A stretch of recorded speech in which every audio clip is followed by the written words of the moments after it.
கண்ணியத்துக்குரியவர்களே, அல்லாஹ் ரப்புல் ஆலமீன் அவனுடைய புத்தகம் அல் குர்ஆனுடைய ஓர் வசனத்தில் இந்த அல் குர்ஆனின் மகத்துவத்தை அல்லாஹ் நம்முடைய உள்ளங்களுக்கு தெளிவுபடுத்துகிறான். அந்த அல் குர்ஆனுடைய வசனத்தில் கதாலிக அவ்ஹைனா இலைக ரூஹம் மின் அம்ரினா, அல்லாஹ் இந்த வசனத்தில் அல் குர்ஆனை ரூஹ் என்று அழைக்கிறான். ஏன் அல்லாஹ் இந்த குர்ஆனை ரூஹ் என்று அழைக்கிறான் தெரியுமா? அர் ரூஹ் இந்த உடல் நிலை பெற்று இருப்பதற்குரிய காரணம். அர்-ரூஹ் இல்லாமல் எந்த ஒரு உடலும் எந்த ஒரு மனிதரும் இந்த உலகத்திலே உயிரோடு வாழ முடியாது. ரூஹ் உடலிலிருந்து சென்று விட்டால் அந்த உடலுக்கு மதிப்பு கிடையாது, அது மையத்தாக ஆக்கப்படும். அது போல்தான் அல் குர்ஆன் ரூஹுல் குலூப்.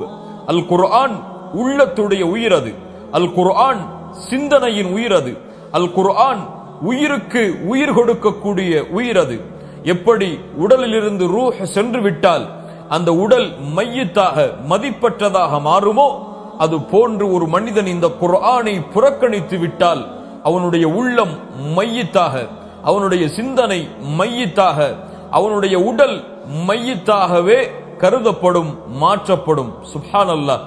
அல்லாஹ் ரப்புல் ஆலமீன் அதைத்தான் கூறுகிறான், வகதாலிக அவ்ஹைனா இலைக ரூஹம் மின் அம்ரினா. அல்லாஹ் ரப்புல் ஆலமீன் அவனுடைய கட்டளைகளிலிருந்து வஹையின் மூலமாக இந்த ரூஹை உங்களுக்கு அல்லாஹ் ரப்புல் ஆலமீன் இறக்கி இருக்கிறான். மா குன்த தத்ரி மல் கிதாபு வலல் ஈமான். இந்த குர்ஆனாகிய இந்த ரூஹ் இறக்கப்படுவதற்கு முன்னால் நபியே, உங்களுக்கு குர்ஆன் என்றால் என்னவென்று தெரியாது, உங்களுக்கு அல்லாஹ்வின் புத்தகம் என்றால் என்னவென்று தெரியாது, உங்களுக்கு ஈமான் என்றால் என்னவென்று தெரியாது. அல்லாஹ் ரப்புல் ஆலமீன் அதன் காரணமாகத்தான் வலாக்கின் ஜஅல்நாஹு நூரா, அல்லாஹ் வெளிச்சமாக இந்த குர்ஆனை ஆக்கியிருக்கிறான். ஆம், இருளில் வாழக்கூடிய மனிதர்களை வெளிச்சத்தின் பக்கம் அழைத்து வருவதற்கான நூறாக, வெளிச்சமாக அல்லாஹ் ரப்புல் ஆலமீன் இந்த குர்ஆனை ஆக்கியிருக்கிறான். நஹ்தி பிஹி மன் நஷாஉ மின் இபாதினா.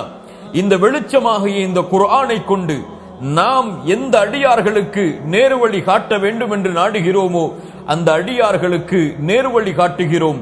وَإِنَّكَ لَتَهْدِي إِلَى صِرَاطٍ مُسْتَقِيمٍ. நபியே, நீங்கள் இந்த மக்களை நேரான வழியின் பக்கம் அழைத்து செல்கிறீர்கள். எதை கொண்டு? இந்த குர்ஆனை கொண்டு. இந்த ஒரு வசனத்தில் அல்லாஹ் ரப்புல் ஆலமீன் குர்ஆனை ரூஹ் என்கிறான், குர்ஆனை நூர் என்கிறான், குர்ஆனை ஹுதா என்கிறான். சுப்ஹானல்லாஹ். கண்ணியத்துக்குரியவர்களே, ரூஹ் இல்லாமல் ஒரு மனிதன் வாழ முடியாது. வெளிச்சம் இல்லாமல் ஒரு மனிதன் இருளிலிருந்து வெளியே வர முடியாது. நேர்வழி இல்லாமல் ஒரு மனிதன் நேரான பாதையில் நடக்க முடியாது. இந்த குர்ஆனை யார் ஒருவன் புறக்கணித்தானோ அவன் ரூஹ் இல்லாதவன், அவன் வெளிச்சத்திலிருந்து தூரமானவன், அவன் நேர்வழியிலிருந்து தூரமானவன்.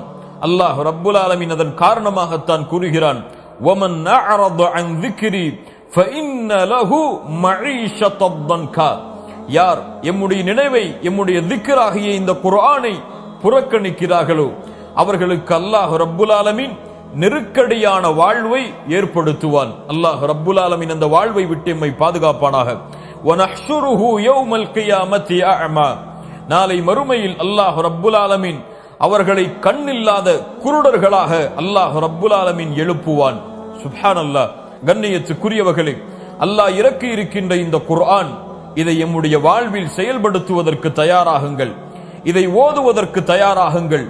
இறந்து கிடக்கும் உள்ளத்திற்கும் இறந்து கிடக்கும் சிந்தனைக்கும் இறக்கப் போகிற எம்முடைய உயிருக்கும் உயிர் கொடுப்பதற்காக இந்த குர்ஆனை ஓதி மனனம் செய்து சிந்திக்கக்கூடிய வாய்ப்பை அல்லாஹ் ரப்புல் ஆலமீன் எமக்கு தரட்டும். இந்த வசனத்தை விளங்கி வாழ்வில் செயல்படுத்துவோம்.